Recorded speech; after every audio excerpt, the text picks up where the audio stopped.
Subscribe कीजिए Gurukul hub channel को और बेल आइकन को दबाइए देखने के लिए लेटेस्ट एजुकेशनल वीडियो सबसे पहले। हेलो गाइस, यूट्यूब के गुरुकुल हब चैनल में आपका स्वागत है और आज मैं आपको पढ़ाऊंगा मराठा वंश। मुगल वंश में मैंने औरंगजेब तक आपको बता दिया है। उनके कुछ उत्तराधिकारी थे जो कोई खास पढ़ने लायक नहीं रह जाते हैं, लेकिन उसमें कुछ संबंधित हैं जिसमें मराठों से भी युद्ध हुआ था, और कुछ हैं जैसे कि प्लासी का युद्ध, पानीपत का तृतीय युद्ध या बक्सर का युद्ध, वो मैं आपको अलग से बता दूंगा। ठीक है, तो आज हम पढ़ते हैं मराठा वंश। लेकिन हाँ, मैं उससे पहले आपको बता दूं कि जितनी भी वीडियो हैं मध्यकालीन भारत से संबंधित या प्राचीन भारतीय इतिहास से संबंधित सभी वीडियो हमारे चैनल पर अपलोड कर दी गई हैं। वो आप इंडियन हिस्ट्री के प्लेलिस्ट में जाकर उन सभी वीडियो को आप वॉच कर सकते हैं।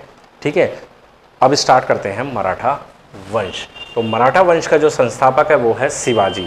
मराठा वंश का संस्थापक है शिवाजी, जिनका जन्म हुआ था 1627 ईस्वी में शिवनेर दुर्ग में। मराठा वंश के संस्थापक शिवाजी का जन्म 1627 ईस्वी में शिवनेर दुर्ग में हुआ था।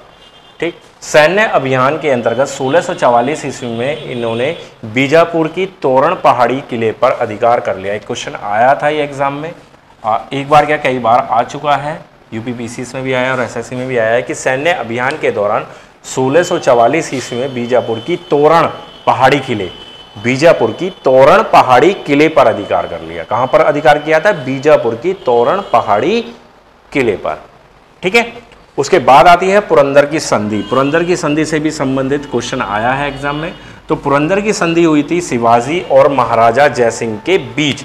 पुरंदर की संधि हुई थी शिवाजी और महाराजा जयसिंह के बीच, जो हुई थी 1665 ईस्वी में। तो 1665 ईस्वी में पुरंदर की संधि हुई शिवाजी और महाराजा जयसिंह के बीच। ठीक, तो यहां से क्वेश्चन आया है। एक क्वेश्चन पूछा गया था कि 16 जून 1674 ईस्वी में, 16 जून 1674 ईस्वी में रायगढ़ में वाराणसी के प्रसिद्ध विद्वान श्री गंगा भट्ट द्वारा अपना राज्याभिषेक करवाया। वाराणसी में रह रहे थे। ठीक है, वाराणसी के प्रसिद्ध विद्वान थे, काफी लंबे समय से रायगढ़ में रह रहे थे, काफी विद्वान प्रकांड पंडित थे। ठीक है, तो उन्हीं से इन्होंने अपना राज्याभिषेक करवाया था। श्री गंगा भट्ट उनका नाम था, जो बनारस के प्रसिद्ध विद्वान थे। श्री गंगा भट्ट नाम था उनका, और उन्हीं से शिवाजी ने अपना राज्याभिषेक करवाया था। तो ये क्वेश्चन पूछा गया था, शिवाजी का राज्याभिषेक किसने किया? ठीक है, तो शिवाजी का राज्याभिषेक किया था बनारस के प्रसिद्ध विद्वान श्री गंगा भट्ट। आगे आता है औरंगजेब ने 16 मई 1666 ईस्वी में जयपुर भवन में कैद कर लिया था। शिवाजी को वहां पर कैद कर लिया गया। ठीक, जहां से शिवाजी धोखे से इनको धोखा देके जो फल थे, फलों के टोकरे में बैठकर बाहर चले गए थे।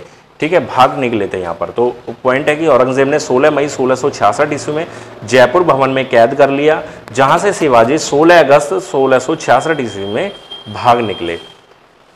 ठीक है, उसके बाद आगे आ जाते हैं, मंत्रिमंडल की बात करते हैं। शिवाजी का एक मंत्रिमंडल हुआ करता था इनकी सभा में, इनके राज दरबार में, जिसे कहते हैं अष्टप्रधान। ठीक है, यहां से क्वेश्चन पूछा जाता है। एक अष्टप्रधान हो गए, एक अष्टदिग्गज हो गए, एक नवरत्न हो गए। ठीक है, तो अष्टप्रधान संबंधित हो गया शिवाजी से, अष्टदिग्गज मैंने आपको बताया था कृष्णदेव राय से संबंधित हो गया। ठीक है, नवरत्न थे अकबर से संबंधित। तो यहां पर एक क्वेश्चन थोड़ा सा कंफ्यूज कर देता है, आपको ध्यान रखना है। अष्टप्रधान शिवाजी के मंत्रिमंडल को कहा जाता है, कई बार क्वेश्चन पूछा गया है। तो अष्टप्रधान शिवाजी के मंत्रिमंडल को कहा जाता था। इनके राज दरबार में जो इन्होंने शुरू की, मराठी भाषा का प्रयोग पर जोर दिया। इनकी राज दरबार में जो भाषा प्रयोग की जाने लगी वो भाषा थी मराठी भाषा। शिवाजी की कर व्यवस्था, शिवाजी की जो कर प्रणाली थी, कर व्यवस्था थी, मलिक अंबर की कर व्यवस्था पर आधारित थी। बिल्कुल उसी पैटर्न पे इन्होंने टैक्स वसूलना शुरू किया जो मलिक अंबर जिस पैटर्न पर करते थे। शिवाजी ने रस्सी द्वारा मापने की व्यवस्था, पहले रस्सी द्वारा माप की जाती थी, जमीन की या जो भी चीज मापने लायक हुआ करती थी उसको रस्सी के द्वारा मापा जाता था। लेकिन इन्होंने रस्सी की मापन की व्यवस्था को खत्म करके काठी और मानक छड़ी, जिसे आज जैसे हम आज स्केल का इस्तेमाल करते हैं, उसी पद्धति पर इन्होंने काठी व मानक छड़ी का प्रयोग आरंभ किया। ठीक है, तो ये श्रेय भी इनको जाता है शिवाजी को कि इन्होंने रस्सी की जगह काठी और मानक छड़ी को पैमाने के रूप में माप के लिए इस्तेमाल करना शुरू किया था। शिवाजी को कमांडो हमले या छापामार हमलों का जन्मदाता कहा जाता है। बिल्कुल, ये क्वेश्चन भी पूछा गया है कई बार। शिवाजी को कमांडो हमले और छापामार हमलों का जनक कहा जाता है या जन्मदाता कहा जाता है। क्वेश्चन पूछा गया था गुरिल्ला युद्ध नीति किसकी थी? तो गुरिल्ला युद्ध नीति शिवाजी से ही संबंधित है कि ये बिल्कुल छुपकर छापा मार, जैसे छापे मार पद्धति के आधार पर ही युद्ध नीति को फॉलो करते थे।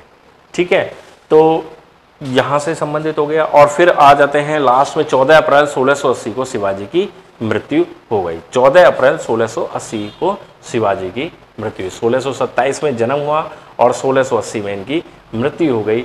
महज 53 वर्ष की आयु, केवल 53 वर्ष की आयु ही इनके नसीब में थी, तो उसको उन्होंने कंप्लीट कर लिया और इनकी मृत्यु हो गई। तो गाइस ये शिवाजी से रिलेटेड कुछ महत्वपूर्ण तथ्य थे जो मैंने आपको इस वीडियो के जरिए बता दिए हैं। ठीक है, और शिवाजी के जो और उत्तराधिकारी हुए हैं उनसे रिलेटेड भी एक वीडियो आएगी जिसमें मैं आपको सभी के बारे में, संभाजी, राजा राम, ठीक है, साहू जी, तो उसके बारे में भी थोड़ा सा आपको क्लियर करके बता दूंगा। ठीक है गाइज, तो आज की वीडियो बस इतनी थी। अगर आपको ये वीडियो अच्छी लगी हो तो प्लीज़ लाइक करें, शेयर करें, और आपने अभी तक हमारे चैनल को सब्सक्राइब नहीं किया है तो इसी वीडियो के नीचे एक रेड कलर का बटन, उस रेड कलर के बटन पर क्लिक करके हमारे चैनल को सब्सक्राइब कर लें। धन्यवाद।